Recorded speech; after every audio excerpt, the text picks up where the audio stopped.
Okay, so here's my audience. Third member over there.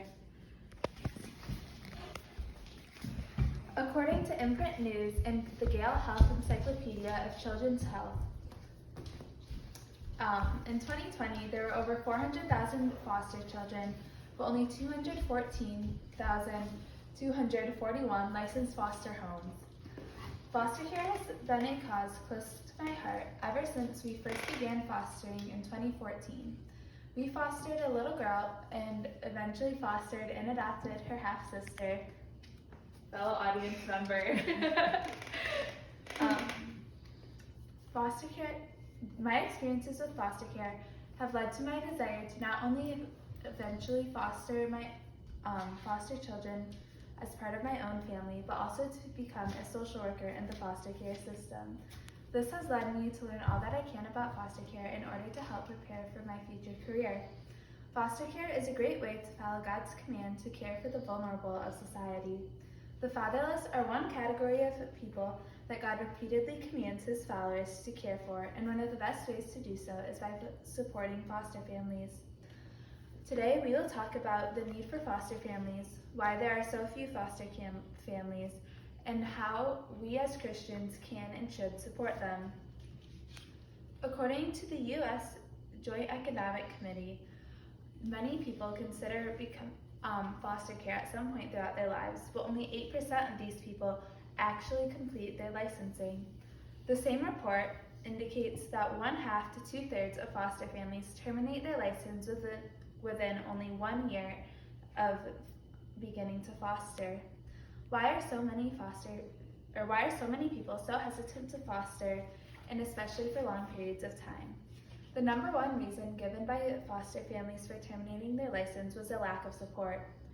Foster care comes with a lot of change, stress, and uncertainty, so support is a vital aspect for foster families.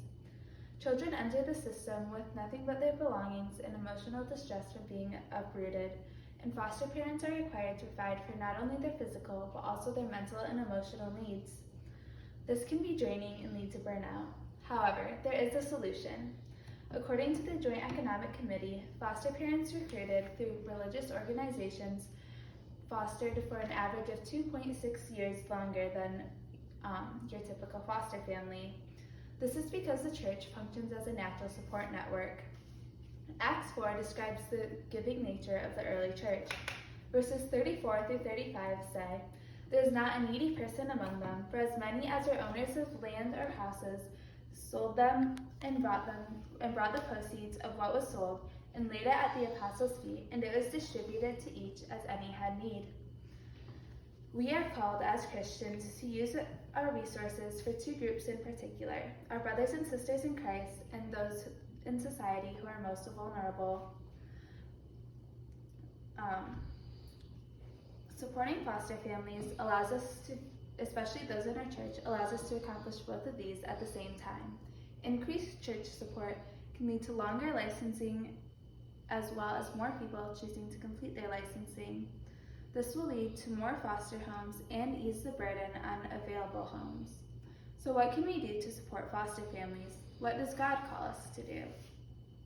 Psalm 82 verse 3 says, "Give justice to the weak and fatherless, maintain the right of the afflicted and the destitute." God cares about vulnerable people, including children.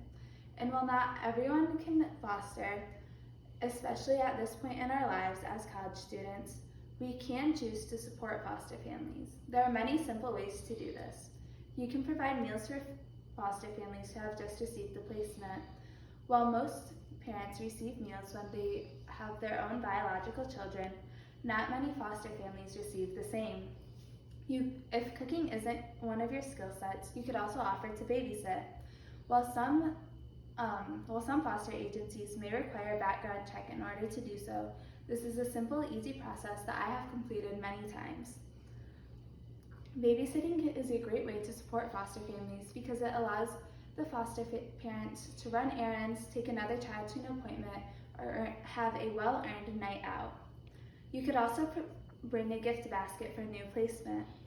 Many foster children are told only to bring what they can fit in a trash bag, so a gift basket with the new clothes, personal hygiene products, and a few knickknacks is a great way to ease the transition to a new home.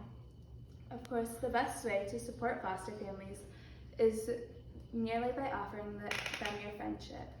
A listening ear, a helping hand, and a prayer partner are so beneficial when it comes to welcoming a new child into your home.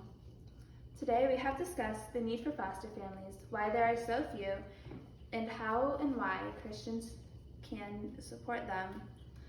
I hope this speech was not only informational but also persuaded you to view foster care in a new light and to find ways to support them.